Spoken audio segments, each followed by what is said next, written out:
आइए आज हम देखते हैं प्रॉफिट लॉस के एक शानदार सवाल को जो एग्जाम में बार बार इसी पैटर्न में आता है। क्या दिया हुआ है सवाल में? दो वस्तुओं का सीपी इक्वल है, ठीक है। एक को 20% प्रॉफिट पर बेचते हैं और दूसरी को पहली से 3,000 रुपये ज़्यादा में, ठीक है। और कुल प्रॉफिट दिया हुआ है, हमें 22% दिया हुआ है, तो हमसे सीपी पूछा गया है। इसे सेकंडों में कैसे सॉल्व करें, आइए देखते हैं।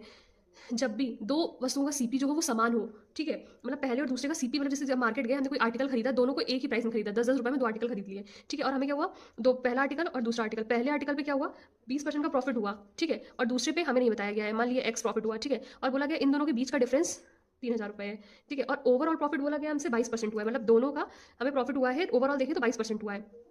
इस टाइप के जो सम्स हैं वो एग्जाम में बहुत आते हैं। इसका मैं कॉन्सेप्ट आपको सिखाती हूँ। मान लीजिए जैसे मैं बाजार गई, मैंने 10-10 रुपये की दो चीज़ें खरीदी, हमें पहले आर्टिकल पर 5% का प्रॉफिट हुआ और दूसरे पे 7% का प्रॉफिट हुआ। ओवरऑल प्रॉफिट निकालने को बोल देंगे तो कैसे निकालेंगे, इन दोनों का डेविएशन एवरेज लगा देंगे, 7 + 5 12, 6% हो जाएगा ओवरऑल, ठीक है। अब आप यहाँ से देखिए इसके इसके बीच का डिफरेंस कितना आ रहा है, +1 आ रहा है, और इसके इसके बीच का -1 आ रहा है। इन दोनों के बीच का डिफरेंस कितना हो जाएगा, 2 हो जाएगा, ठीक है।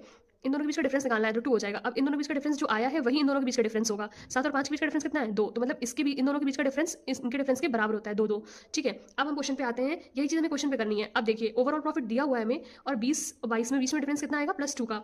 तो यहाँ पर जो भी होगा उसके बीच का डिफरेंस क्या हुआ होगा, -2 हुआ होगा, तभी तो ये बराबर होंगे। तो ये क्या है, इन दोनों का डिफरेंस ले लेंगे तो कितना हो जाएगा, 4 हो जाएगा हमारा, ठीक है। ये जो 4 होगा हमारा, ये किसके बराबर होगा, ये 3,000 के बराबर होगा, तो मतलब 4% बराबर कितना हो गया हमारा, 3,000 हो गया, क्योंकि इन दोनों के बीच के डिफरेंस की वैल्यू दी गई है, परसेंटेज हमने निकाल लिया। हमसे सीपी पूछा गया है, सीपी क्या होता है, 100% होता है, तो 100% की वैल्यू निकालेंगे हम।